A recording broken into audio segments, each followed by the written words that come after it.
Ladies and gentlemen, it's good to be back, and this time around we're back with the One Play Esports Free Fire Open India. My name is Floki. I told you I'd be seeing you guys again, and this time around with me, I have Crips. If you guys are into Free Fire, if you guys have seen a lot of Free Fire tournaments, you know who Crips is. Crips, you want to say hi to the chat? Yes, I do. Thank you so much for the warm welcome, Floki. I'm really excited to be here with you and cast this tournament. hmm Yeah, absolutely. And for those of you just tuning in who don't really have a background on what the tournament is about, don't worry, I'm going to break it down for you. So the tournament is spanning across 3 weeks. However, each week is going to have its own phase, and each phase is independent of the other.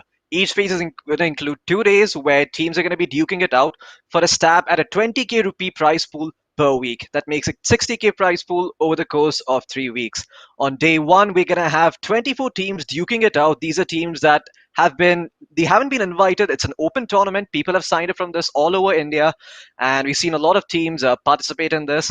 And as a result, we're going to be splitting the groups up into two. Each group will be playing two maps each, and the top three from each group will be advancing to day number two, where they will actually battle out for the cash prize of 20k. Now, the first team is going to be taking away the prize of 10k, the second team will be taking away a prize of 6k, and the third team will be taking away the prize of 4k. The top three takes it all. Rest of the teams, they're gonna have to try again next week when we're gonna be coming back with the second and third weeks. But that's the tournament format. And in case you're wondering, the six teams that qualify on day one will be playing against six teams that have been invited on a special basis. I'm sure you're gonna recognize some of these teams and some of these names as we will go into the match very shortly here in a couple of minutes. We have CRX Elite. I believe we have Team XTZ Esports. You can have lots of teams coming in on day two, but for day one, these are what the teams are. You recognize any of these names, Crips? Oh, yes, I definitely do. The very first name on top of this list, Old School. This is a team that struck fear in the hearts of everyone in the national championship just a couple of weeks ago. Old School is the only team in the history of Free Fire India to have scored a hat trick back to back to back. Booyah. I also recognize Team Income Tax. They were one of the teams that made it to the playoffs of the Free Fire India Championship, the bigger bigger tournament, Mm-hmm. which just happened a couple of weeks ago. And this tournament right here, organized by One Play Esports, the Free Fire Open India, it's aimed at giving the underdog teams a chance to go up against these big names. So all the teams that are going to be playing today, they some of them, some of the names we recognize, and there are some other new names which have Yeah. qualified through the the open qualifiers and everything. And today, out of these teams, six of them will get to play against the top teams tomorrow as well. I also recognize over here Team Imposters. I believe they are somewhat popular on the Booyah side of things, and they are a bunch of entertaining streamers. Then we have Team Mm-hmm. Kings God and Noob Kings. Now, even though they both share the name Kings, it clearly is an Yeah. indication that there's some sort of rivalry going on. And these teams have faced each other in previous tournaments before. So these are two teams that are aware about each other's playstyles, and it will be really interesting to see the rivalry brew up between these two teams. Absolutely. But ladies and gentlemen, I must play devil's advocate over here. Well, not really devil's advocate, but rather this is for your own good. So, in case you don't know, this tournament is going to be panning out for another 2 weeks as well. Make sure that you follow One Play Esports on all of their social media channels on Twitch, on Facebook, on Instagram, on YouTube. That's the number One Play Esports on every single one of their social media channels: YouTube, Instagram, Facebook, and Twitch. You can find me and Crips on our social media respectively. You can find Umesh on Instagram at CripsCasts, and you can find me on Twitter at the rate of HeatUpT. That's right, Umesh. Thank you very much for pointing it out for our viewers. But we also have something special, Crips, and I think our audience is going to particularly love this. In fact, we are going to be doing a giveaway of 5x 310 diamonds to our viewers. Wow. That's right, ladies and gentlemen. We're going to be giving away 310 diamonds to five of any of you lucky viewers. So make sure you sign in. Make sure you sign up for the giveaway. Make sure you are tuned into the stream because we are going to be keeping track of that. And five of you are going to be going away with 310 diamonds, ladies and gentlemen. So you want to come here, you want to stay here, and you want to make sure you get those diamonds and you sign up for those. But anyway, Crips, let's talk a bit more about the tournament. Which of these teams from the Open are you expecting to see in the top three, or maybe even in day two tomorrow, going against the six invited teams? As much as I spoke about Kings God and Noob Kings, I don't expect them to make them to the finals tomorrow. I'm sorry. I I know this might be a little contradictory to whatever I said just like 30 seconds ago, but given the Hmm. way these teams have been performing, they're good, but they fail to adapt to the changing circumstances. And Free Fire is a game where anything can happen. This is a really unpredictable game, and that's what makes it beautiful. That being said, the teams that will be able to adapt to the pressure will be the teams that thrive today. And I believe Old School is definitely one of them. In fact, they will be the team that is creating pressure for the others. Income tax, they have a decent chance of making it into the top six. For those of you who are wondering, there will be 24 teams playing today. They're split up into two groups. The first 12 teams will be playing two matches on Bermuda and Kalahari, and then the other 12 teams will be playing once again. And as you can see over here, we will be having four Yeah. matches today, all of them on Bermuda and Kalahari. Uh, Two of them for Group A, two of them for Group B. There's 12 teams in each of the groups, and only six of them will make it to the finals tomorrow. So that means half the teams that are playing today, this is going to be their last chance of making it to the finals and standing a chance at winning 10,000 rupees. Yeah, but I have to say, this there are going to be plenty of these chances coming up in the next few weeks. So if you're a team that's interested, if you're someone who is interested in Free Fire and is interested in competing, make sure you sign up for these tournaments because there are only 24 slots available. So you want to get there, sign up, and make sure you have a shot at the 20k rupee prize pool. It's going to be a little difficult, but it's going to be a worthwhile experience.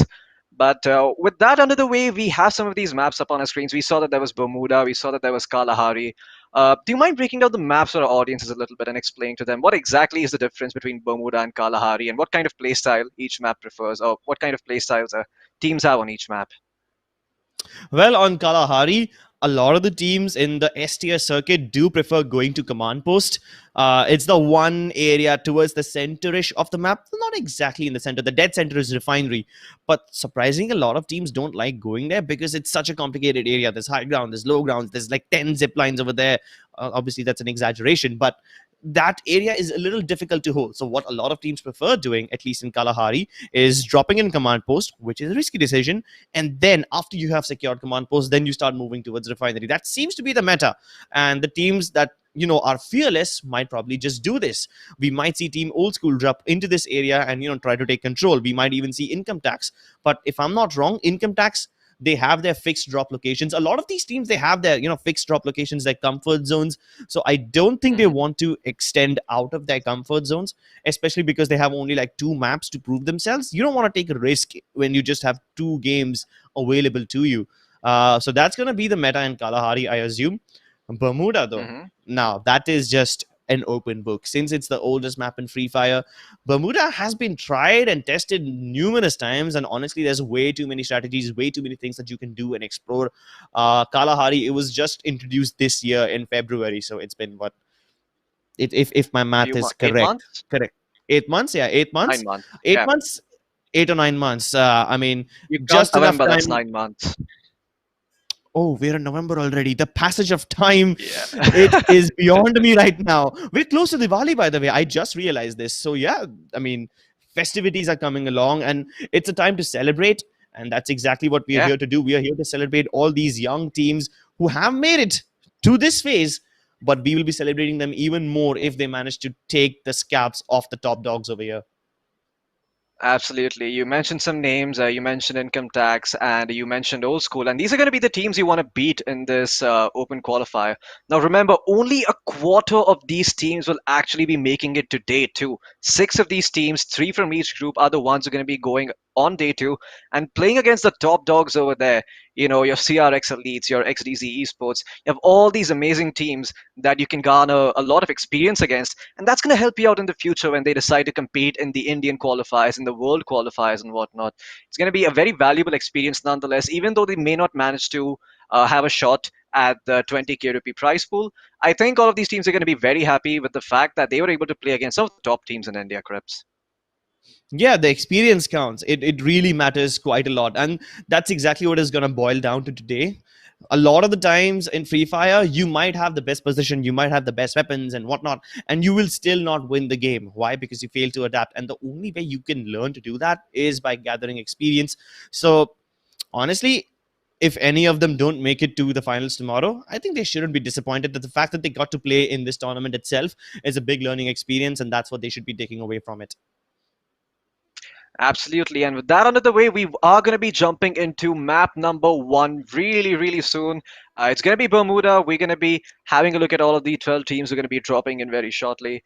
Looks like there is a little bit of a hiccup there. Until we fix that, of course, we're going to be waiting here at the caster screen. But don't go anywhere, ladies and gentlemen. Remember that you can follow One Play Esports on YouTube, Instagram, Facebook, and Twitch. That's the number one Play Esports. And we're giving away 310 diamonds to 5 of you lucky viewers out there. So you want to make sure that you're able to sign up for that in the description right below. And believe we're going to be jumping into the game very shortly. But before we do, make sure you sign up for those diamonds. You don't want to miss out on that opportunity. But Oh, with that under definitely. the way, I I'm really excited to see what these teams bring in. Right, you have some of the old established metas from Skool, and like you mentioned, team income tax coming in. So we're going to be seeing a clash of ideas as well. You're going to be having some of these newer, more unknown teams coming in, and I'm really curious to see because as an old team. You're not really used to playing against all of these younger players. So you have to keep your guard up. You need to make sure that you're not caught off guard by some of the unconventional strategies that team might decide to undertake. For now, though, we're going to be having some pretty early drops towards Sentosa and Mars. Looks like the drop towards Sentosa is going to be completely uncontested, Cribs. But oh god, look at this! Lots of drops here towards Peak and Kota Tour. Oh yeah, there's a lot of teams that just decided to eject out of the plane. I see two teams heading towards Peak, so there might be an early skirmish over there. Peak is one of the heavily contested areas in the map. Surprisingly, Clock Tower is not that occupied right now, which also is one of the most heavily contested areas. But it looks like Noob Kings, they have their work cut out for them. And Mr. King, Mr. KK, he's managed to get a knock onto a player of Team Old School. That's going to be King the Myth. One of the star assaulters of Team Old School is already out of this game. He's been finished off as well. So these are two really big names going up against each other. Noob Kings, they've been playing in a bunch of tournaments. Old School, they're one of the top three teams in the country. And them Mhm. losing a player early on in the game, that's a massive hit to their boost and that's a massive hit to their confidence. Absolutely. I mean, they're at such a disadvantage now. They're not going to be able to take any fights for the next few minutes. They're going to have to play the smarter game. They're going to have to use their brains a lot more. They're going to have to make sure that they're always a third party. You can't take a straight up 3v4. It's going to be very difficult for them. So they're going to be on the defensive for the rest of the game. And getting these opening kills as a team, if you're able to find these stragglers early on and make it to the late game, it can really end up adding up very quickly because in the end, you end up going against these teams who have only 3 players or 2 players, and you have some sort of positioning advantage.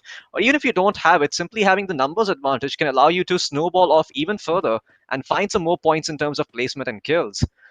Now, the only issue is going to be when it's going to be when the first or the second or third circle in fact starts closing in. That's when we're going to see which drops are going to be contested. That's when we're going to be seeing where exactly which teams are going to be have to making the which teams are going to have to make their moves essentially. Hmm. And Old School, if they get lucky, they could stay where they are. The circle could favor them, but Yeah. fortune favors the bold, as they say. Yeah, and speaking of boldness, look at the bold moves that Old School is making right now. We have Alex roaming all by himself to the south of Peak, and then two of his remaining teammates are towards the west of Peak. So these guys are splitting up, and they're splitting up big time. So I believe that what Old School is trying to do is just capture as much real estate as possible so that they can have an advantageous position in the later stages of the game. But then this comes with a risk. If you lose one of your players because he's also all alone, you will not be able to revive him, you will not be able to provide him any sort of backups. There's no trading potential over here. So this is a risk that Old School is willing to take right now.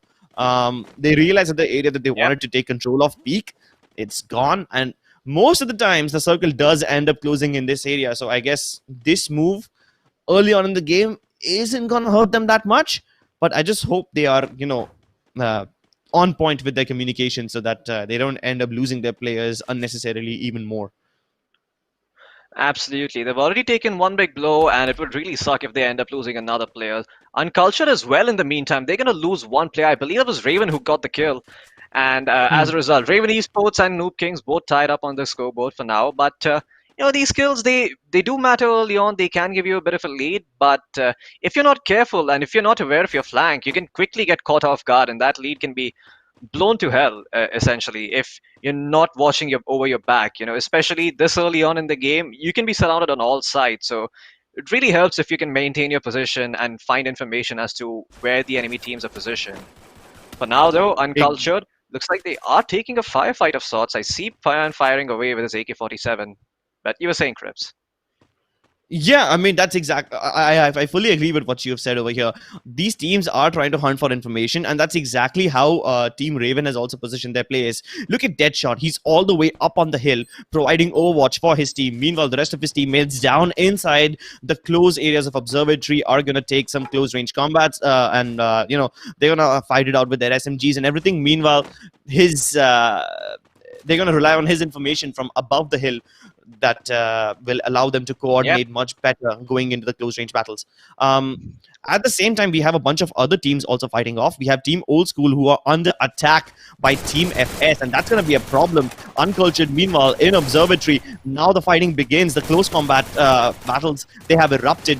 The entrances are being blocked by glue walls so that they can isolate and exterminate, but Pawan with a double kill will be able to show off his prowess. Uncultured managed to revive their players, and at the same time, they have knocked out so many players off their enemies. We have one player up on top of the hill from Team Kings. God, he's just knocked out. There's no way he can be revived right now.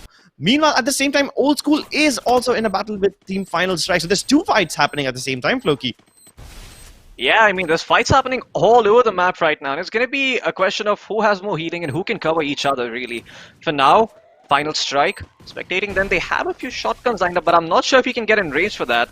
It's going to be important to see if he can get those shots off, because if he misses, then he's just going to end up going down. Well, he misses the first two shots. He's trying to break the glue wall, but the second glue wall comes in from Old School. They're still alive for the while. Alex, he fires away with his SMG, but Ayush has been going down. Great shots by Sarkar. He finds 2 kills, and he's able to save his entire team. One man by himself takes down 2 and eliminates Old School right off the bat, Trips. Oh, no, my oh goodness. no. Oh, The but the problems third just party, don't they're seem getting to third end. party by being God. Yeah, I mean, look at this. It's absolute chaos out here because the team Noob Kings is coming and third partying them. And it seems that all that amazing play that Uncultured had made, excuse me, I believe that was, yeah, I believe that was Okay, never mind. Old School and Final Strike have been eliminated. I'll talk about that later. But look at this. Raven Esports also down to just one member. This early game has been it's been extremely chaotic, Crips. You've mentioned earlier before how Indian teams are very aggressive, and this is what we're seeing. This is peak Indian Free Fire here. This is indeed peak Indian Free Fire. And the funny part is, it all started on peak. Team Noob Kings, they eliminated a player of Old School, forced them to go ahead and position themselves somewhere else. And then Old School gets into a fight with Final Strike. And guess what? Who finishes off that game? It's Noob Kings once again. It started on peak and it ended at the bottom for these two teams. Not the kind of start they would have wanted to have right now. Yeah, I mean, it's almost poetic that they started off on peak and they ended up at the bottom eventually.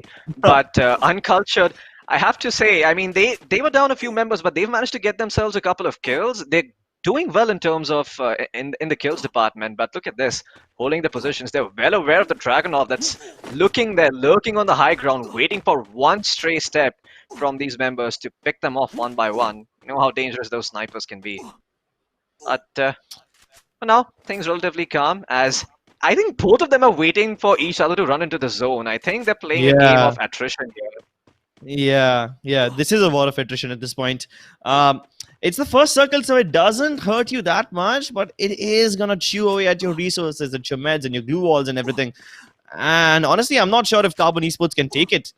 They want to move into Yeah. the zone. You can see the hesitation, but they're just very afraid to make the first move. They're afraid that if they start moving out into the open, they will be caught off guard. And that's exactly what happens to Deadshot. Deadshot gets finished off. Raven Esports lose a player courtesy of Carbon Esports. And that's exactly why these teams were reluctant to move. And now they will be even more reluctant. Maybe Carbon Esports can, start moving in right now because they know they have the man advantage.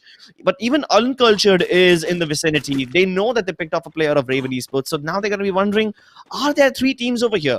We know there's only 2 because we have the access to the minimap and with the casters, but these teams have no idea. And look at the amount of effort they're putting in to keep themselves safe. From Observatory, they're going all the way into Graveyard and taking the long way around instead of heading straight into the zone. This will just force them to, use up even more meds, but hey, at least it's going to allow them to keep their players alive. Absolutely, and this is one of the problems that you have with focusing too much towards the edges of the maps early on. If you don't start moving in very quickly, if you're not quick with your looting, as a result, you can end up in this position where you're forced to expend all these resources early on, which ideally you want to be saving those for the late game when you really need it, when the circle starts getting closer and closer, when it becomes more about how many teams you can third party, how many kills you can get without sacrificing your position, etc., Yeah. etc. And right off the bat, we've already seen a quarter of these teams go down. Final Strike, Old School, and Raven Esports are all gone. But Carbon Esports, I think they're going to be sending another team in coffins. For now, Janu is the one who ends up going down. And Carbon Esports, they're going to be quick to revive each other. You mentioned how it's going to be risky for them to enter the zone. But look at this, they're close to finding Team Nightmare here. If they're not very careful, they might give away their position, and it's going to be slim pickings for Carbon Esports. Yeah, I feel so bad for them right now. They took the long way around. They tried to enter safely from the hangar and the clock tower area of the map instead of, heading straight into the zone, only to be gate kept by yet another team. So the trouble for Carbon Esports just does not seem to end. It seems like they're living up to the name. They're forced to stay outside the zone and take the poisonous damage of the blue, almost like they're breathing in a lot of carbon dioxide. It's just going to choke them eventually. One of their players does manage to make it inside, but the rest of them, they are still being gate kept. Now it's going to be up to this particular player on our screens right now. It's his Yeah. responsibility to relieve some pressure off his team and knock out a couple of players so that his teammates can actually make their way in. And I guess he's done a good enough job at that. Team Nightmare, they're down to just Wiki 786, and even he's taking bullets from the back. He does manage to revive Shrikant just in the nick of time. But down to the last two men, I don't think they stand much of a chance, considering that they have allowed Team Carbon Esports to surround them in every direction. And now Vicky has no choice but to Oh, shut goodness. himself inside his own glue walls. And even that won't help because they throw a nade inside it. So that bunch of glue walls that he put up to defend himself, it just turned into his coffin.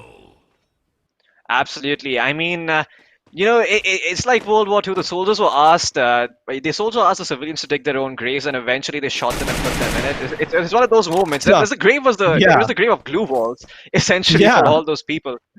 But Dude, that's Carbon barbaric. Esports, man, I have to say, yeah, it is. It was quite barbaric. I mean, that's reality. But let's not focus on reality for a second, because in front of us, Carbon Esports, they actually made it work, Crips. They were able to run all the way from outside the zone, take some Yeah, damage, come back in, and they were able to find the kill. So good stuff on them. I think they're going to be very happy with yeah. this. In the meantime, though, look at Kings. I mean, they are very loud and clear as to where their position, and they're not afraid to show it. They have the high ground, Crip, so they're going to be seeing these players coming in, and I think team number 6, that it's silently, they are going to have to be quite careful with how they run into the open here. Yeah, I kind of don't like the approach that Blue Kings are taking right now, but I do like the shots. I do like the damage that Rishu is dishing out. That was amazing. From so far away, he was able to confirm the kill onto Diyahi or Dahi. I don't really know Yeah. what that means, but he definitely needs some milk over there. Yeah, well, the milk is spoiled, much like the chances of winning this game, as they're only down to 3 members now. Fortunately for them, they will be able to make it inside the zone. I'm guessing. Well, for now they're just holding on to the horses because I believe they still don't know where Kings exactly are. Oh Oh no. my goodness! But Oh no. oh Kings get so oh much goodness! advantage. Look at the next zone. Kings have complete control over Yeah, Pochinok. And now they can gatekeep the other team. They've already knocked out one of the players, and now they can gatekeep them as well. That's just way too much advantage. yeah. I mean, look at Team Unculture. They tried to stroll into this house, but guess what? Another team's already there. This time around, it's Team Fantastic Four, and they're holding on to this house rather well. Paracommando has the SMG at the ready, but no one to really shoot at. The glue wall's protecting them for now, but it's going to be bought down quickly. Armana's going to have to be careful. He might just end up losing his life here. He makes it out, gets knocked down, gets taken down. Well, look at that. Absolute relentless aggression coming in from Uncultured, as River's the one to find the kill with the SMG. And he's going forward. He's looking for more. He knows Amana's also knocked down. He's going to take him down as well. Fantastic Four down to their last member as Para Commando, putting his commando training to his best use, making a run for it, deciding to just not engage and get his team placement points if nothing else, because that's his only option. Expending tons and tons of glue walls, trying to heal up, trying to find cover, is gonna be able to make it out alive, but Ribbo, he's not giving him a chance. In fact, he's just gonna run heads in. I don't think the story ends well for Para Commando, Crips. He's getting shot at from the back. He's trying to make it to the other side of the border, but the soldiers are relentless. They just, Yeah. yeah, they're gonna take him down.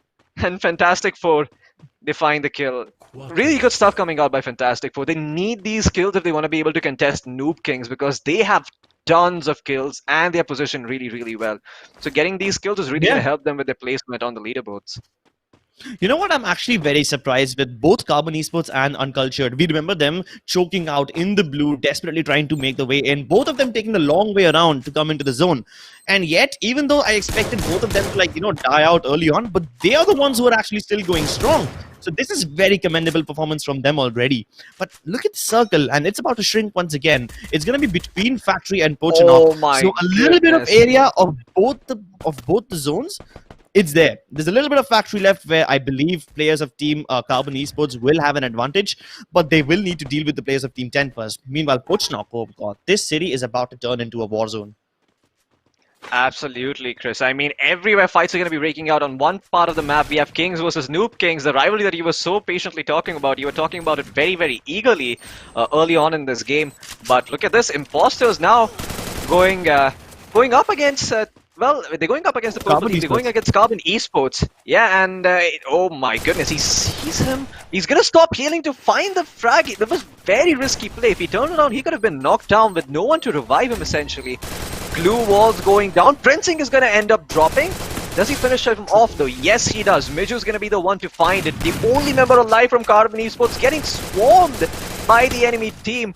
And Oh, no. just like that, three members surrounding him. Sura is going to be the one who puts him down. And Carbon Esports is going to be end of the run here in map number 1 as we're down to the final 5 teams. It's going to be silently Imposters, King's God, and Noobs Kings along with Uncultured. And right now, I believe Uncultured is on top. Look at Ribbo, just firing away with the ACOG scope and the LNG. Oh yeah, I kind of expected Imposters to win that battle because Java Boy had the big bang grenade launcher. But did they expect the other team to be here? I don't think so. Imposters are in for a surprise, and Uncultured have Suraj cornered in both the directions. He gets instantly double peeked and deleted. Java Boy with the grenade launcher, he can eliminate both of them, and that's gonna be the end of them. With a single shot, he takes down Team Imposters and saves all their crewmates. Holy crap, that was beautiful. He saved his team. Wait, what the hell were they doing? Why didn't they finish off Suraj? I'm so confused. What? They let him live for that? I don't know what to say. I think they've tried to prioritize healing up and putting up glue walls to protect themselves first because they did lose quite a bit of HP. But none of that mattered. Even if they finished off Suraj, there was no way they would be able to protect themselves from the grenade launcher that Java Boy was holding in his hands. Yeah.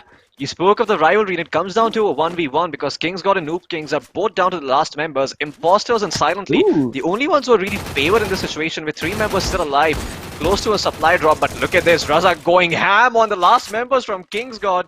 And fortunately, he will live to fight another day. Hopefully, he stay alive long enough to get some placement points. But look at this, Addiction.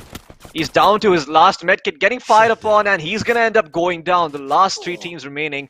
Noob King's only 1 member alive and Silently with left 2. Imposters in the best position to win this game. Java Boy, you mentioned his grenade launcher. The question is, how much can he do with this? Oh no, that was not good. He lost a ton of HP. Ended up firing the grenade launcher on himself, but will the second one do the trick? The answer, well, it's going to be a resounding no. Java Boy is going to have to heal up. Thankfully, he has tons of medkits and he still has 1 glue wall up and ready, so he's going to be okay for the time being. But he's going to have to go in deep if he wants to find these skills. But look at that. Java Boy ends up getting pushed in the booyah. It's going to go to... Oh, never mind. It's actually Imposters who end up winning it. Huh. Yeah. So Java Boy was downed, if I'm not wrong. I mean, it doesn't matter if he's down or if he's still standing. He did a phenomenal job of getting his team 10 kills, 40 points for Team Imposters, 10 of them coming from kill points. And here's the thing, right? At one point, Imposters did not have the advantage when they were fighting in Factory, I guess, against Team Uncultured. And I believe that this time it was Java Boy and his grenade launcher that actually carried their team to victory. Java Boy has 5 kills all by himself. That is like half the kills that his team has put up in this game. half of them came from Java Boy. So I'm really proud of him. In my opinion, he's the MVP of this match. Absolutely. I mean, those grenade launcher kills were amazing. The way he was able to save Suraj and keep him alive to fight another day. I mean, he literally paid dividends in a way. You know, Suraj was able to find a few more kills towards the end. But yeah, Imposters, fantastic teamwork, fantastic communication, and they have their strengths and weaknesses aligned. Giving the grenade launcher over to Java Boy, allowing him to go ham with that weapon. And clearly, when Java Boy has his hands on the grenade launcher, teams they need to start scoring and they need to play a lot smarter.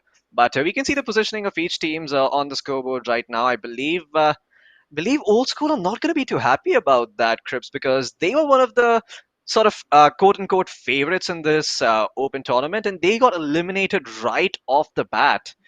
And Exactly. I mean, I just don't know what to say. I mean, it's got to suck for them. They gotta have to make up for it in map number two. Otherwise, we're gonna have to see them next week. Yeah, I mean, it's going to be such a big upset. I believe that since Team Old School is a very aggressive team, they decided to just go ahead and full send it on peak. They had no intentions of backing off. They wanted to fight on peak. But then when they started losing players, they second guessed themselves and they thought, okay, maybe we can salvage this. Maybe we can fall back, split up, and then go ahead and, try to make something work off of placement points. But they didn't realize the Noob Kings is also a team that has faced Old School before in previous tournaments. And Yep. since Old School is, the most popular team over here, that's the Hmm. disadvantage they have because all their games, all their scrims are open for everyone to see. Every tournament they've participated in before, people can watch those games and learn their playstyle. And I guess that's exactly what Noob Kings did. Landing on Hmm. peak, it's a risky decision, but they did it because they wanted to get rid of Old School right off the bat. They know that if they get rid of Old School at the start, the heaviest competitor, the biggest rival, they're out of the game, and the game becomes a lot more safer for not just them, but for pretty much everyone else. Absolutely, Crips. And you know how the old saying goes, the squeaky wheel gets the grease, and this time around, Old Yeah. School got the L as a result. But don't go anywhere, ladies and gentlemen. We are going to be coming back very soon with map number two. Remember, you can follow One Play Esports on YouTube, Instagram, Facebook, and Twitch. And do make sure you sign up for a diamond giveaway in the description down below. The link is going to be there. But don't go anywhere because we're going to be back in 5 minutes with map number two on Kalahari.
Ladies and gentlemen, welcome back to the One Play Esports Freefire Open India. My name is Floki. I'm joined by Crips.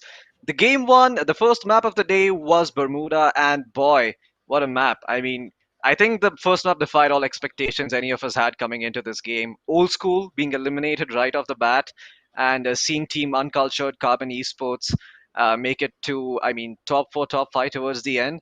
Really interesting to see. I mean, this goes on to show that there are some really good teams in India who are not afraid to challenge some of these more well-established and more accredited rosters, so to say. Yeah, that's exactly what they're here to do. They're here to overthrow the competition. They are here to topple the kings. That was pun intended. Yeah, Yeah. I mean, the two teams that I did not expect to win, not win per se, but Carbon Esports and Team Uncultured, I thought they were in a really bad position when this, decided to engage inside the blue, taking all that choking damage. But they managed to do pretty well for themselves. Yeah, sure, they didn't get into the top three, but they had plenty of kills. They survived much longer than I thought they yeah. would. And more than that, they bought themselves a fighting chance for the next map. Absolutely, and the ending was very interesting to see. I mean, I remember seeing Suraj being cornered on all sides, and Java Boy came in big with the grenade launcher, finding those kills. It was a quite a sight to see. I have to say, great chemistry between some of these even newer and more established. Sorry, some of these more newer and unheard of teams. And if anything, this is an indication of the latent potential that this country has in terms of Free Fire and its teams. I think. If you are caught sleeping on the wheel, another team is going to take your spot really, really quickly, especially here in India. I think Free Fire teams, man, they just coming up by the day and they're surprising us every single day. What can I say? Yeah, exactly. You can't afford to sleep at the wheel. You're supposed to put the pedal to the metal, put on the nitro boosters or whatever other racing analogy you want to use, and get to the top. That's exactly what Team Imposters did. They have 40 points right now. I believe most of them came from their big 10 kill mark, and they are shortly followed by Noob Kings with 29 points, Uncultured with 26 points. Oh, wait, so I was wrong. Uncultured did actually manage to make it into the top three, followed closely by Carbon Esports at 22 points. That's amazing. They're sitting Yeah, on the sixth spot with 17 points. I expected this team to do much better, but that is not the case. And Old School is down at 11th place with 3 points. Income tax even below them. Wow. yeah. I mean, say what you will, but income tax is not very keen on getting any taxes in just anytime soon. They're committing tax fraud with 0 points in. Fortunately for us, though, they are going to have a second chance, but it's going to be really hard to top up that score by imposters, noob kings, and uncultured. I mean, once you fall this far behind, especially in sort of like a best of two in a group, it takes a Herculean effort to come back. You need all the stars to align. You're going to need imposters to be eliminated early. You're going to need noob kings to be eliminated early. And then on top of that, you're going to have to find tons of frags and a very high placement if you want to have a shot at going into day number two and having a stab at the 20k rupee prize pool. That's right, ladies and gentlemen. We're going to be having a 2 day phase every single week where on the second day, 12 teams will be duking it out for 20k rupees. First team taking away 10k, second team taking away 6k, and the third team taking away 4k. Before we go into the game, though, I do want to mention you can follow One Play Esports on all of their social media. The name is up on the screens as you can see right up there. Wait, it's this The other hand. Yeah, side. there we go. Yeah. So YouTube, Instagram, Facebook, Twitch. You can find over there. It's the number one play esports. You can find me on Twitter at the rate Hirakti, and you can find Crips on Instagram at CripsCast. Sure, you've seen him before from other Free Fire games. And yeah, I have to say one more thing, guys. We are doing a giveaway of 310 diamonds for 5 lucky viewers. So make sure you sign up for that in the description down below. The link is going to be there. And just make sure you stay tuned in. Make sure you sign up. And hey, who knows? Some diamonds might be coming your way. Yeah. With The teams who are playing today are not the only winners. I mean, even the viewers get something out of this. Yeah, absolutely. I'd love to be one right now myself, have a stab at the 310 diamonds, but I don't think that'd be very fair to all the viewers out there. But yes, second map of the day, it's going to be Kalahari in group number A. Sorry, group A, not group number A. It's But okay. yeah, Kalahari, we've talked about how this map is, it can be a little while. You don't really want to drop in right in the middle towards refinery because you're exposed from every direction, and Or you there's so can. many zip lines, there's so many areas that you have to cover. Yeah, You can. I mean, if you're bold enough, if you have the cojones, go for it. Why not? I love watching Refinery action. I mean, that being said, I'm a little scared to drop there Mhm. myself whenever I play Freefire. But hey, when I'm casting, when I'm looking at some other team, drop in Refinery, why not? It's always entertaining. Absolutely, and well, that's kind of some of the that's what the play that's the some of the plays that these teams gonna have to make. Old school and income tax. They're gonna have to take a lot of risks if they want to have a stab at the 20k rupees prize pool tomorrow.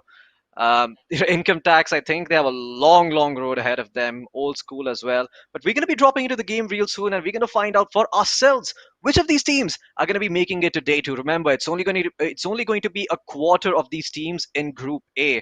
So only three of these teams, the top three from each group, will be making it to day two to play against the invited teams. And here we go, ladies and gentlemen. The game is going to be live real soon. And right off the bat, lots of early drops here, Chris. Looks like we're going to be in for a wild ride once again. So it's going to be some peak Indian free fire with early skirmishes and whatnot, especially towards Yep. the southern quadrant of the map.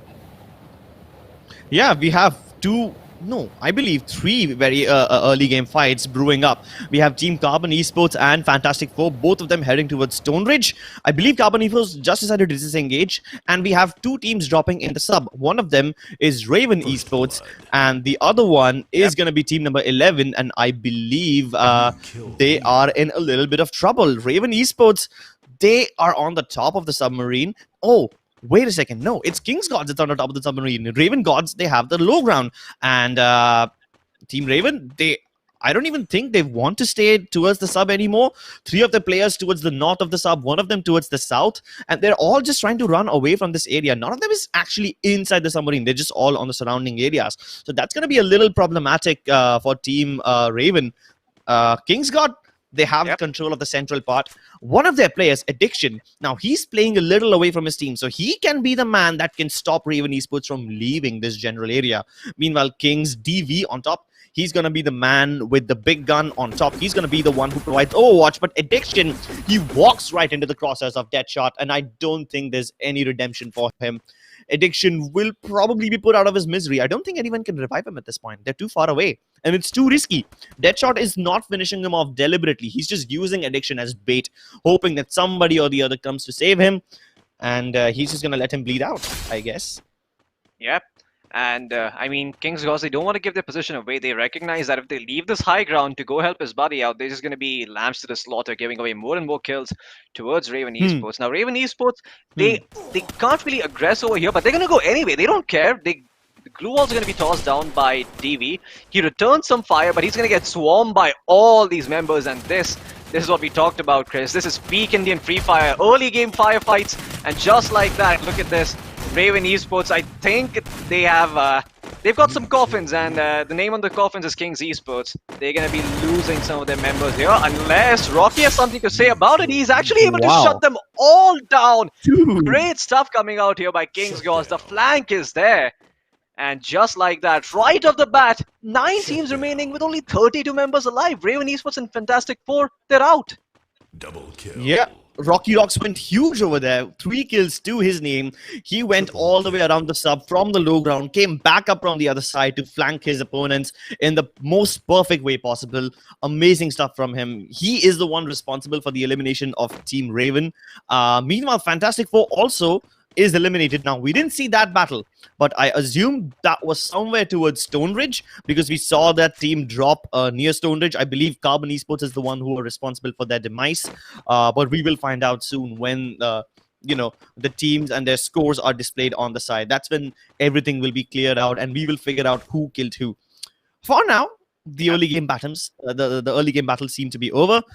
All the other teams Yeah. right now are pretty much split apart.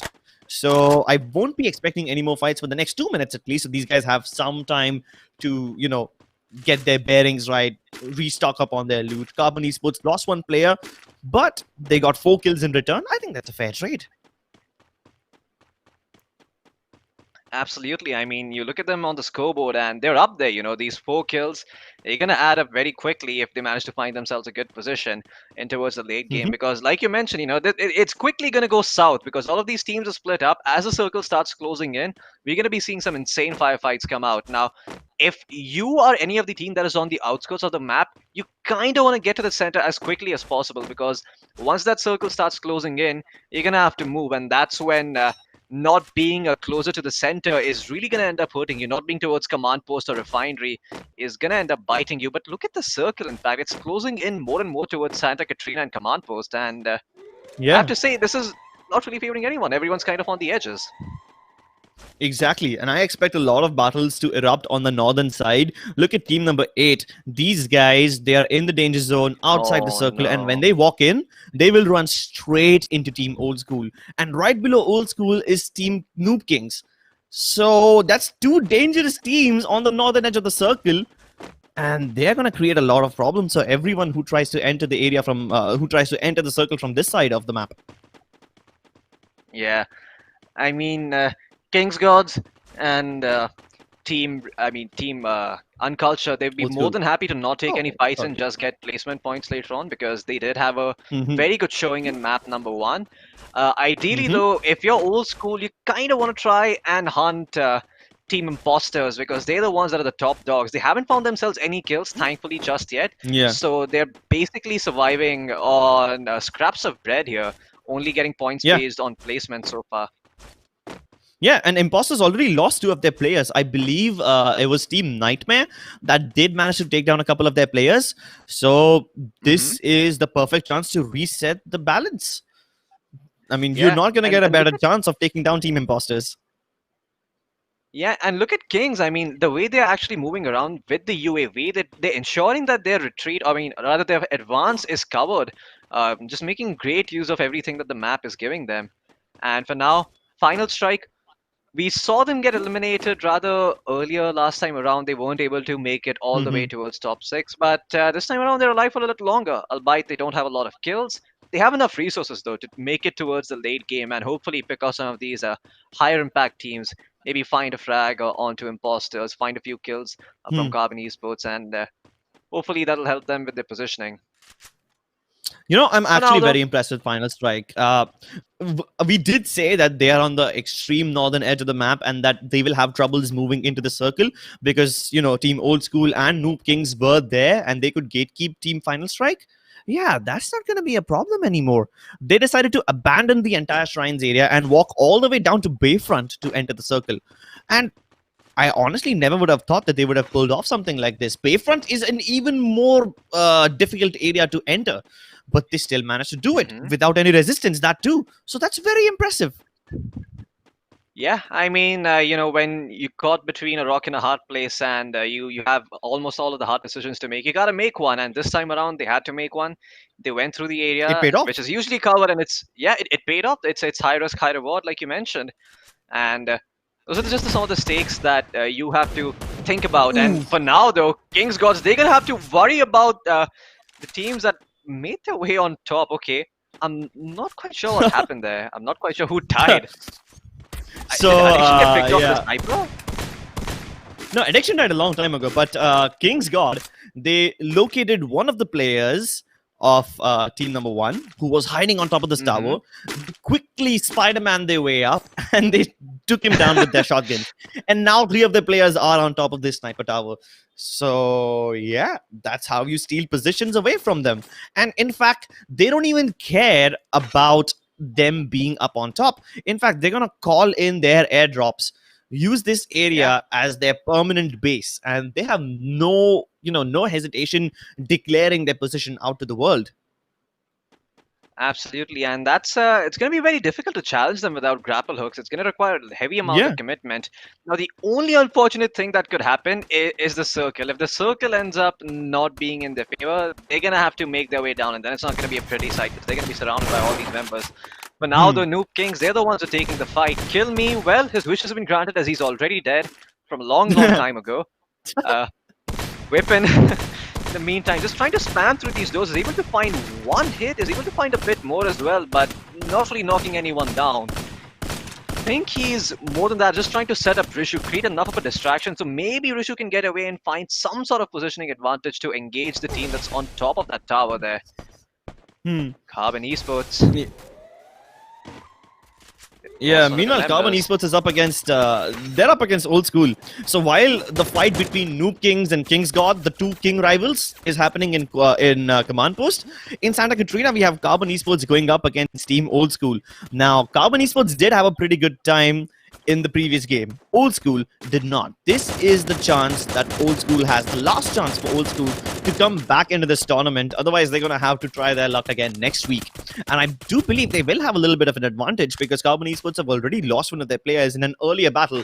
Old School now, they don't need to make any hasty decisions. Both these teams are in the zone. Old School is spread out nice and wide. Meanwhile, Team Carbon Esports is all huddled up inside that one compound. So if Old School manage to surround them from multiple directions, they will have a much easier time taking them down. But the problem is, even if they do manage to knock out a couple of players, it's difficult to assault that compound. It's a relatively easier compound to defend because it has like two balconies, so you can juke in and around that area. The nades won't be as effective, and that's why Old School have decided to disengage. They know that this is not a fight worth taking right now. They would much rather take the fights later on and, you know, play for placement points as well, rather than risking an early game battle and going out early once again. They don't have enough points to to afford early game fights right now. They don't have the luxury. Absolutely. I mean, when you're this down, you need to sort of just scrap together everything that you can get. You need to play a lot smarter. But now the final strike, they're gonna lose Sarkar and Kitty. Both they're gonna go down, and just like that, it's I'm not sure who quite found the kill. I believe it was final strike. I could be wrong though. Regardless, final strike down to two of their members. The glue walls are gonna go down. And lots of shotgun blows being traded back and forth. Shrikant comes in, the glue wall again is going to end up drops the final glue wall that's available to Akku and Swag. Both trying to make their way out of there, getting shot at in the back. And I'm not sure if Swag is going to be able to make it out of there. He is. Okay, he's going to be alive to fight another day. But they're going to come running in. They're not going to give up so easily just yet. And just like that, Shrikant is able to down Akku. And Akku, well, he's going to be going home in a coffin. Swag, the only remaining member trying to heal up and play for placement points, is the only remaining hope. The grenade comes in and takes away more than half his health, 3/4 of his life down, now only surviving on a little bit. The DJ Alok healer is going to come in though, thankfully, and he's going to be able to heal himself back up with the help of the bandages that he does have. 2 glue walls remaining. He sees Shrikant coming in. Can the SMG do a lot of work? No, it cannot. The shotguns completely destroy him. And I think Team Nightmare are going to be pretty pleased about that. Finding themselves 3 kills with all the members still alive. Well, not all, they do lose Jannu, but they still manage to find themselves a really good position over here. Imposters though, man. I mean, look at that single Imposters member trying to stay alive and get the position points. Yeah, that's going to be a bit of a trouble for Team Imposter. They have no kills, down to the last player. That's definitely going to hurt them and improve the chances of all the other teams. The one team that definitely needs another chance is going to be Team Old School, and Simmer does manage to knock down Tove. Ayush with a lovely shot with the sniper rifle does kill Vicky and put him 6 feet under. But Old School, they've just managed to take their first kill. They are on the edge of the zone, so they don't have a lot of danger right now around them, but they will have to move in quite a lot of distance. And that's going to be a little bit of a problem because Team Carbon Esports can easily gatekeep Team Old School right now. In fact, Silently Loud, that is one team that's going up against Team Kings. Now, I don't know if it's Noob Kings or Kings God, but it's Team 11, so I'm assuming that's Kings God, right? Kings God already have a lot of kills. They have 3 of their players, and if they pick up the kills on Team Silently Loud, they will have secured more than enough kill points to guarantee themselves a spot tomorrow. Doesn't matter if they win the game or not, but this is going to be definitely interesting. Silently Loud, we have Moin Bapu trying to sneak his way in, inching closer and closer with the help of his glue walls. And now they're going to commit the utilities, throw their grenades in, but the grenades don't connect. Actually, they do. Moin Babu does knock out Honey Design, and that was an accident or it was deliberate. I have no idea, but he won't be allowed to continue his momentum any further as DV will be able to pump him with his double-barrel shotgun and put him 6 feet under once again. Silently Loud, now they're getting flanked from behind as well. They have a bunch of grenades headed their way. Luckily, Guxy, he does manage to survive by the skin of his teeth, but I'm not sure how long he will be able to hold on. They're surrounded by 2 different teams. One of them is King's God, the other one is Team Uncultured, and Yeah, Team Silently Loud is Oh in a no, lot the of trouble grenade. now. And that nade, oh my god, that was brutal. Takes down two players and he doesn't stop. He wants to bombard them with shrapnel Oh and my that's god, going he to be the blocked end of all of them. them! Holy crap, that's the most value nade I've ever seen in my entire life, Crips. And now it's just down to these five teams. Firefights blowing out every single place. Akshat is able to down one person, but Voltage is quick to find the trade. And Old School, they end up losing Ayush. Kings as well, they're going to lose Reshu. Roy the Killer is also going to end up going down from team. I believe that was okay. That team is also going to end up being eliminated. Now it's down to Carbon Esports, Kings Gods, and Uncultured. Carbon Esports. They have three of the members still alive though, thankfully.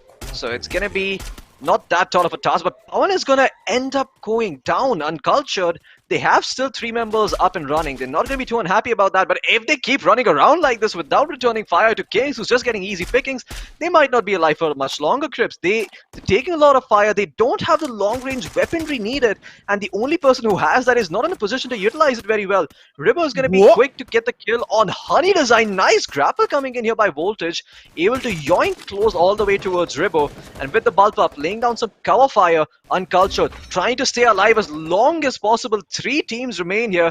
DV is able to find the kill with the shotgun and the Dragonov to finish him off. Ribbo, though, finds the kill onto Honey Design, and now it's only 7 players remaining. Carbon Esports with 3 members. Kings God and Uncultured with 2 each. In fact, make that only Nice. 1 for Kings God because Miju is able to find the kill with the grenade launcher. DV has the Dragonov at the ready, but he's not quite sure where all the other members are, so he's going to run back to the cover of the glue wall and stay there for a little while longer. The only safe place remaining here on this map. Roy the Killer looking to throw the grenade. It's not really going to do much, but he might be able to find Voltage here. And Voltage, in fact, peeks out, puts a lot of bullets in Roy the Killer's chest, but thankfully Nice. the heal is going to come in from DJ Arlo. Carbon Esports, they're playing this close to the chest. They have 3 members alive, 2 members remaining from Uncultured that need to be taken out. Voltage and Ribbo, how much can you do? They have the high ground, but they're not able to do much. They're not able to find these kills. Carbon Esports are closing in, they're surrounding him, and the zone is going to finish off Ribbo. Carbon Esports, they're going to find the Booyah Crips, and the second game is going to go the way of Carbon Esports. What a showdown. Uncultured, we saw them. They were close. They were top 3 last game. I'm not sure if this puts them on top of the leaderboard. I'm not sure if they won this, but it's going to be pretty damn close, Crips. Oh, definitely. Uncultured, Carbon Esports, both these teams were on the third and fourth spot respectively in the previous game. But since they've secured the top 3 spots in this game as well, I am pretty sure they have done enough to secure a spot for tomorrow. Kings God, though, these guys are going to be cutting it a little close right now. But they have plenty Yeah. of kills to their name, especially DV, the last man standing for his team. He was able to get his team all the way into the top 3. And before he died, he picked up one more kill so that it adds much more Yeah. to the points that he contributes to his team. DV himself has like 7 kills to his name. That's massive.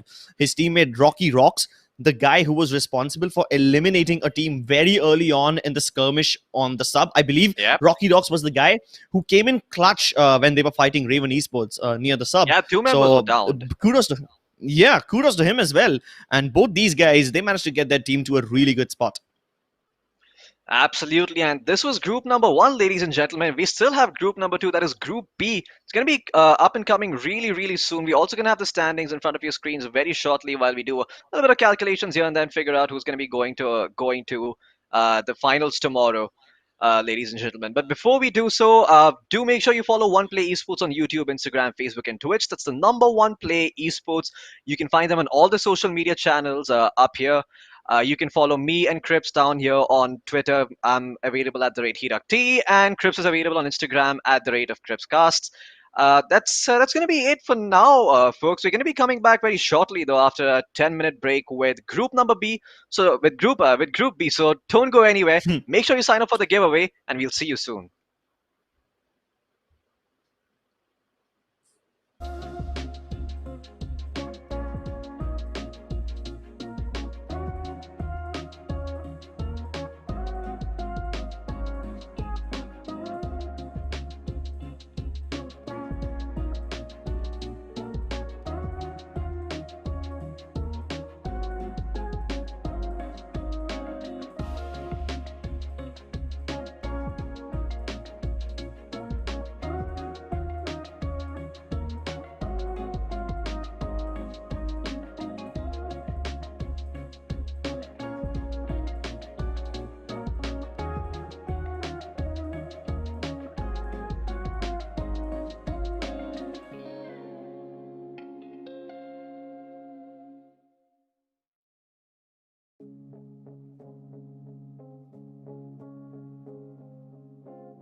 Ladies and gentlemen, welcome back once again to the One Play Esports Freefire Open India. My name is Floki. Joining me once again is going to be Crips. Crips, what a fantastic group stage we've had in this first very group. We had two maps, Bermuda and Kalahari. For those of you who missed it, those were the map vetoes.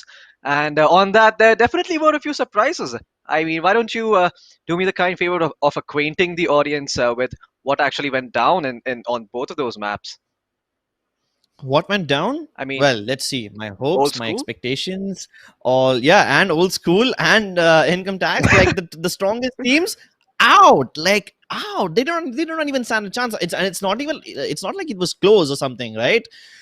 Yeah, The teams that I do believe that will be qualifying, one of them has to be Noob Kings. The other one has to be uh, King's well, God. actually, I'm not sure about the other one. Kings God, yeah, maybe we'll see. We will see the standings Yeah, soon. we'll be seeing them. Yeah, Oh, Noob Kings it's did not Carbon make it. So Esports, my King's prediction, God, and Uncultured.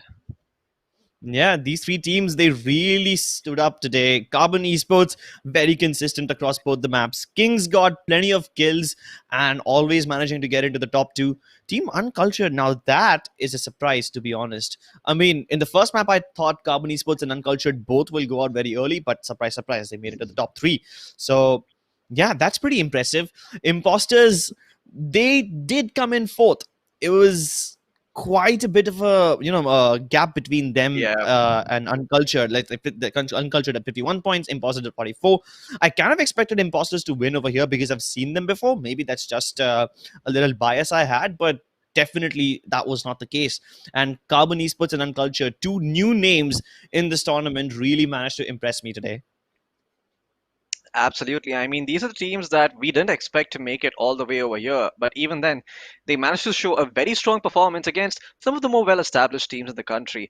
Now, Hmm. Uncultured and Carbon Esports, I mean, it just kind of feels a little sad for old school income tax and imposters, even, because we saw imposters in map number one with a phenomenal performance. They snagged 41 points, I believed. And Yeah. then in the second map, right off the bat, they ended up losing three of their members, and it was just one poor member trying to play for positioning and trying to get some placement points, but unfortunately just wasn't enough, and they were stuck at 44 at fourth place. That really has to sting, after such a strong Yeah. performance in the first map, and then in the second map you only get 3 points. That's doesn't really feel that great.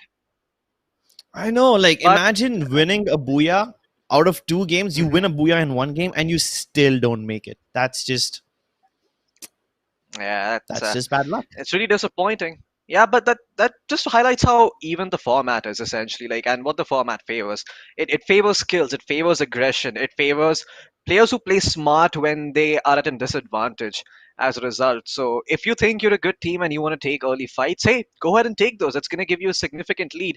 But if you aren't calculated and careful about your aggression, you can quickly get third partied, and as a result, all that hard work that you put in trying to get those early kills ends up going down the drain rather quickly. I believe that's what we saw with Old School, where they were very confident about taking those early fights towards peak in map number one, and they got heavily punished for it by other teams. Ladies and gentlemen, though, we are going to have Group B underway very, very soon, and you can see the map beta on the screen. It's going to be the same as the first group, Group A. You're going to have Bermuda followed by Kalahari. And both of these maps, I mean, they do tend to, I mean, Kalahari is slightly, like you've mentioned. I mean, Kalahari is more set in stone in a way. There's less opportunities for teams that aren't experienced to sort of take the advantage over there. But Bermuda is sort of wild. Like any team can win there. Bermuda it's unforgiving and it's unbiased. It doesn't care where you drop because in the end, there isn't really a lot of elevation on that map, unlike in Kalahari towards the center where you have refinery, command post, and all those zip lines. I mean, pretty hard to deal with. But with that said, we got to see a lot of cool stuff. I believe we saw what Spider-Man looks like with those grappling hooks that King's Yeah. God had in in map number two on Kalahari. It was really fun to see. I don't think I've ever seen somebody grapple up onto a ledge like that and just use that position so well. But it's going to be more of that stuff, ladies and gentlemen. So you want to make sure you subscribe to the YouTube channel of One Play Esports. We are available on all our social media, as you can see right up there on YouTube, Instagram, Facebook, and Twitch. And do make sure that you sign up for the diamond giveaway in the description down below. That's right. five of you lucky viewers are gonna be walking away today with 310 diamonds. All you have to do is stay tuned into the stream, sign up for the giveaway, and you could walk away with 310 diamonds. Pretty good odds, pretty good odds, pretty good odds. I'd sign up for it myself, but I'd say that's a Yeah, little we're not unethical. allowed to. Yeah, we're not You're not allowed allowed to. I to, mean, come on, Koki, unfortunately. it's okay. Let's give some other people a little bit of a fighting chance. Speaking of fighting chance, let's take a look at the standings and we will see which other Yep. teams are also going to be putting up a show for us today. Yeah, I mean, I think we're gonna recognize some names over here. I recognize TSG United. I recognize Scholars Lords. I think we've seen them in other tournaments play before, and I believe they are some of the more believe they're some of the more established teams in this group. Is there anyone in particular that you recognize, Crips? I do recognize Route Changers. I saw them in another tournament a couple of weeks ago, but they struggled quite a lot over there in that particular tournament. So I think, or I mean, I don't have any expectations from Route Changers, but I do hope that they have learned something from previous tournaments and they've changed up some of their strategies so that they can have a better chance in this one.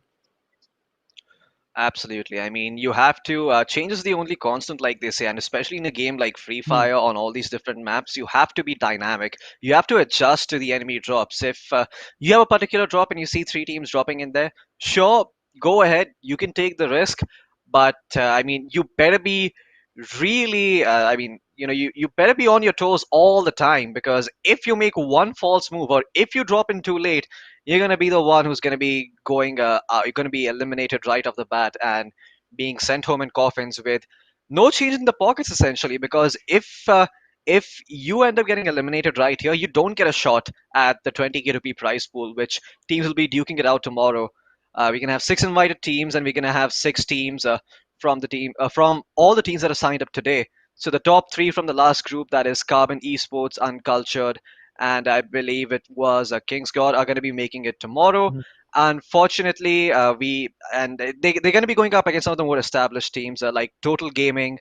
I believe let me just have a quick look at. There's Total Gaming, there's the Mutants, there's XTZ Esports, Die Another Day. These are your invited teams. There's GZ Army, who are some of the Nice. more I mean, really experienced veterans of the Free Fire scene, and they're really going to be giving a tough challenge to all these newcomers. And even if they walk up empty-handed, they'll at least have the experience of playing against these top teams.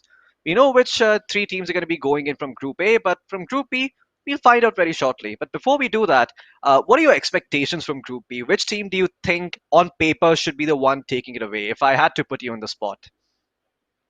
I do believe Team Colors Lords has a pretty good chance of qualifying simply because their playstyle is a very aggressive one. They go around the edges of the circles all the time. They don't deviate much. They just go straight in. Hmm. I mean, unlike Team Uncultured or Team Carbon Esports, who try to take safe passages around the zone like we saw in the previous games, caller slots Hmm. don't really do that. They just go from zone to zone to zone, compound to compound, and they have a pretty simple strategy. Now, this simple strategy does help them keep their mind clear, but it does become a little predictable. So that's like the positives and the negatives of Team caller slots. Yep. Uh, let's talk about Team route changes. Now, as the name suggests, they keep on changing their routes. So they are like uh, just Team Uncultured amplified. They are the guys who keep rotating around and try to avoid danger for as long as they can. But sometimes, in their quest to avoid danger, they end up walking into more danger because they're always on the edges of the zones. So they have no information about what's going on in center. Then we also have Team TSG United. At this point, Team Hmm. TSG is a very popular brand in Indian Free Fire. The actual two guys, TSG stands for Two Sided Gamers. The main two people are some of the most popular entertainers and streamers in the country. The main lineup of TSG is also a very strong lineup. I believe TSG United is their secondary lineup. I could be wrong over here. We could be seeing the primary lineup over here as well. So we will find out soon once they jump into the game. But these three teams are certainly worth keeping an eye on. The other teams that are going to be playing are Born Gamers, Yakuza Seniors, Royal Beast, Hawkeye. We have Team Yeah. Berosgaz, Checkmate, Noob Gang, Apocalypse Crew, and Crust Esports as well. Yeah, and I have to say, TSG United some of these more established teams, Callers Lords, etc., Route Changers, they're gonna have to switch up their play style. They can't be the same because all of these teams are have they. I'm sure they've studied and they've done their homework and they know what are their favorite drops on each map, where do they like to go right off the bat. So this is a really good opportunity for some of the more established teams to learn how to play a bit more of a dynamic game, to learn how to adapt to the circumstances, because I'm sure their drops are going to be contested right off the bat. So if they're going to be forced to do some different drops, they're going to be forced to find new positions on the map, and as a result, it could be very difficult for them to make it through if they still follow their same old play style. Because being a creature of habit, it makes you predictable, like you mentioned. But Yeah. fortunately, we will be jumping in the game really soon. We'll be finding out for ourselves which teams are going to be following their same old playstyles and which teams are going to be more dynamic and bring in something new that we haven't seen before. And I, for one, I have good expectations from Team TSG United and as well as Team Scholars Lords. I mean, you know about these names, you've heard of them before. Hmm. Unfortunately, it seems that Scholars Lords are having some issues with their internet and their mobile phones. But as soon as they solve, ladies and gentlemen, we'll be going straight into the game. So don't go anywhere. In the meantime, though, do make sure you follow One Play Esports on YouTube, Instagram, Facebook, and Twitch. That's number One Play Esports. You can find them on all their social media. There you can follow me, that's Floki, on Twitter at the rate Hirakti, and you can find Crips on Instagram at the rate CripsCasts. And in the meantime, make sure you also sign up for the 310 diamond giveaway. Five lucky winners and viewers will be selected today to win 310 diamonds. And you don't want to miss out on an opportunity like that. But with that out of the way, Yeah. after you've done all your homework, after you followed One Play Esports on all their social media and signed up for the diamond giveaway, we're gonna head right into the game. We're gonna be having a look at what some of these teams are gonna be bringing out here very shortly. And I'm really excited, man. I'm excited to see what TSG United have done, especially the fact that they are streamers. It just puts the game even more out into the open, right? You know exactly Yes. what is this person's habits. You know what is it that they like to do, and it's very easy to get inside their mind. So I'm curious to see if some of these newer teams here are going to try to cheese them, and as a result try to take advantage of that information. Maybe a player likes to drop into a particular area, maybe we see a team just bum rush them altogether and they maybe get caught with their pants down, so to say. But it's going to be interesting to see. There's always that risk of being overexposed as streamers. Yeah, I mean, I guess that's what happened to Team Old School as well in the last group. Since they are the well-known team, everybody kind of knows about their playstyles because they've seen them play before. But let's see if the same thing happens in this one as well, ladies and gentlemen. We are ready to jump into the game. Bermuda is about to go live for Group B, and here we go. The plane takes off, going from Graveyard to Cape Town. This is somewhat rare. Usually we see the plane path directly bisecting the map in half, but this time it's kind of favored towards the north. So the teams will have a little bit of trouble Mhm. getting to Rimnam Village and Mars Electric. Now we have one team that's going to be Team 6 dropping directly into Observatory. I believe that is going to be Callus Lords in Observatory, and they're uncontested. That's going to put them in a really good spot in the late game. We have team number 7 Yeah. dropping into Shipyard, and again they're going to be uncontested over there as well. In fact, they decided to split up all the way from Shipyard to Plantation, and they're going to cover much more ground. Bhima Sakti Strip, again uncontested, but Clock Tower, oh boy, this is always a problematic area. There's 3 teams in the vicinity, and that's Oh going to be so no. much trouble. Shaitan has a big responsibility on his shoulder because he's one of the only players in the team who has a weapon. YKZ seniors, they are just trying to get the hell away from here. They do not want to fight. They're going to get away from Clock Tower and try to take control of the houses nearby. Meanwhile, team number 5 has one of the players already positioned over there, and that's going to be even more problematic for everyone else because the escape routes are getting shut down. Team Checkmate, they have one of their players positioned in the tunnel underneath, and meanwhile, they have a couple of players underneath. The rest of their teammates are up on top, and they are busy fighting, so they have an insurance policy as well. 3 players fight, 1 player tries to survive, so in case anything goes wrong, they have a backup option. I love the approach of Team Checkmate.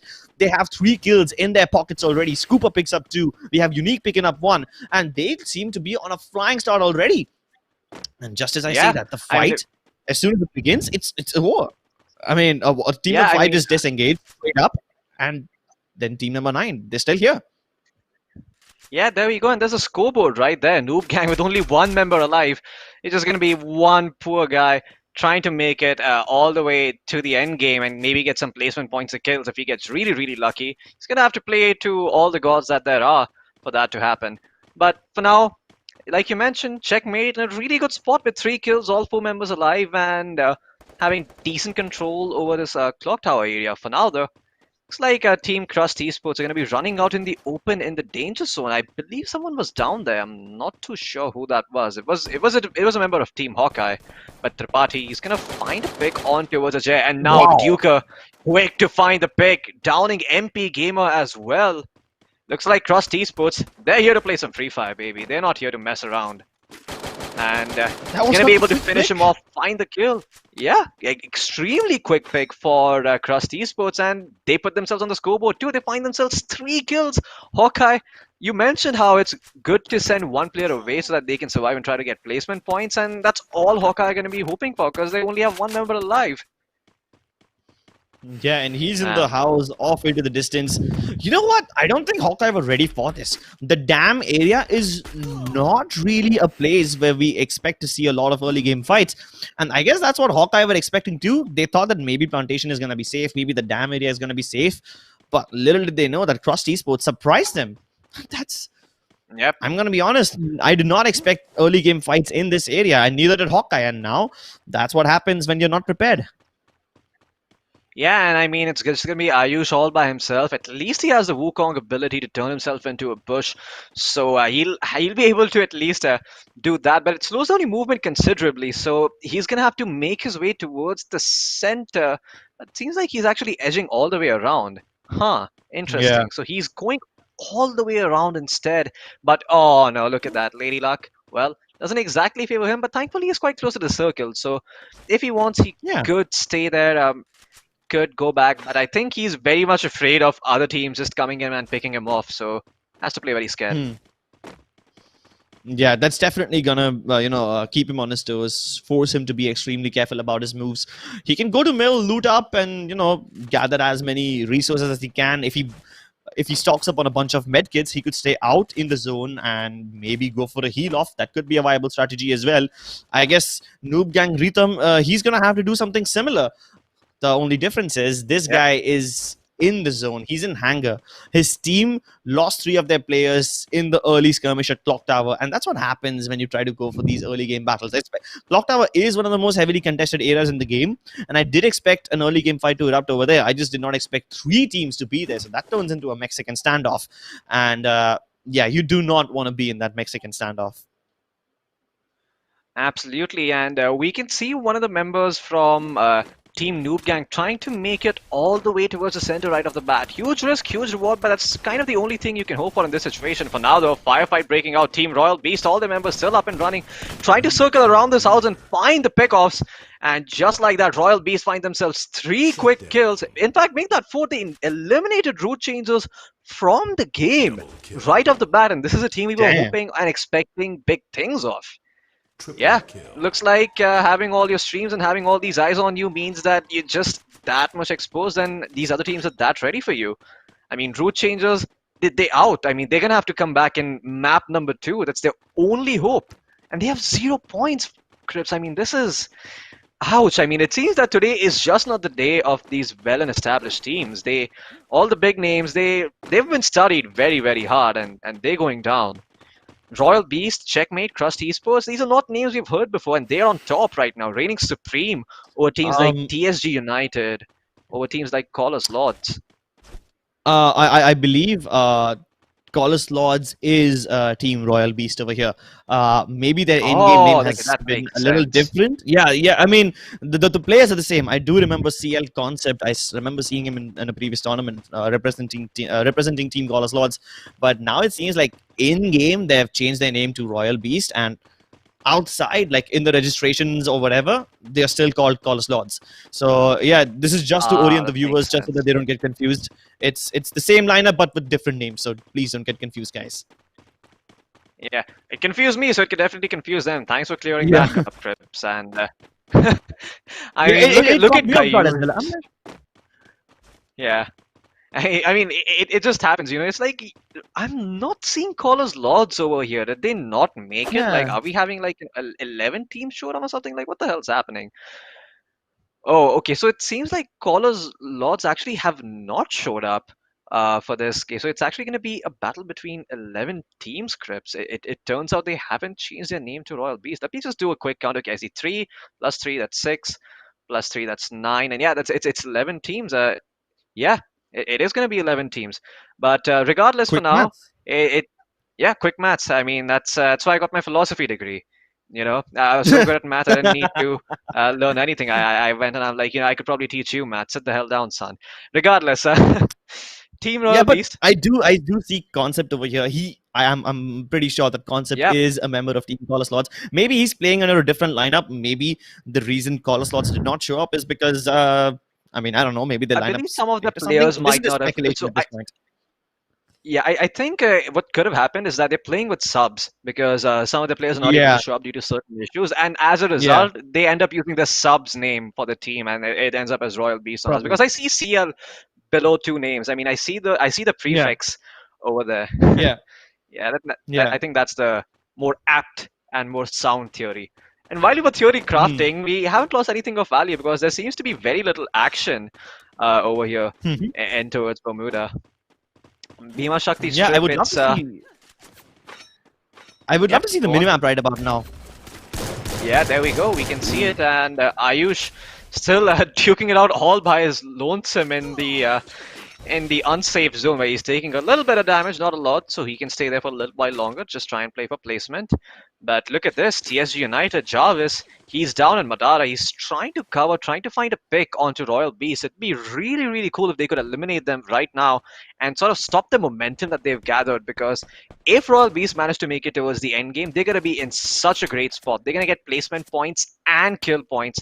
They have 4 kills to their name, so they're going to be very, very happy if they manage to make it all the way up. Oh But look at no! that, concept is actually being taken down by Lip Smoke with that rifle, and just like that concept, he's gonna have to struggle and get the hell back to cover. Thankfully, I believe Team Royal Beast is already there. Team Royal Beast, Team Callers Law, Team Call them whatever the hell you want. But they're gonna be okay. They're gonna be living to fight another day. It's not the end of the world for them. They expend a few med kits, Yeah. but they're gonna stay alive. Yeah, and it's essential that they keep Concept alive. This man was one of the MVPs of the national championship as well, and I believe he is the in-game leader this time. So you gotta keep your leader alive. But as they try to disengage from that fight, they might just run into another team, and that is gonna be team number 3. That's Team Apocalypse. Apocalypse. Hmm. Yeah, Yeah, yeah, yeah. Apocalypse. Now Bandai. Apocalypse. I don't think he's been spotted just yet. Nah, not yet, not yet. Yeah. But Buntai isn't alone. His teammates are spread out. Look how far away they are from each other. Buntai definitely has spotted a couple of players move. He's relayed the information to his teammates. He has Concept wide in his crosshairs. Now they're just waiting to sprint the trap. Yeah. I don't think they're aware that Buntai is in this position, so they might just be able to bait and switch here. As ASDP, I see him circling around. I think he's going to be the one who's going to take the brunt of this initiation from Royal Beast and going to be the one who's soaking up bullets like a sponge. Slowly inching forward, hoping to do some damage at least before he goes down. But I'm not sure if I can say that on stream. But this man's going to be running the hell away. He's going to try to wrap around on towards Concept. And Concept caught with his pants down. And now, Royal Beast, how much can you do? This man on the screen, he's going to try to make sure that he's able to find some kills in return. But Royal Beast is able to down one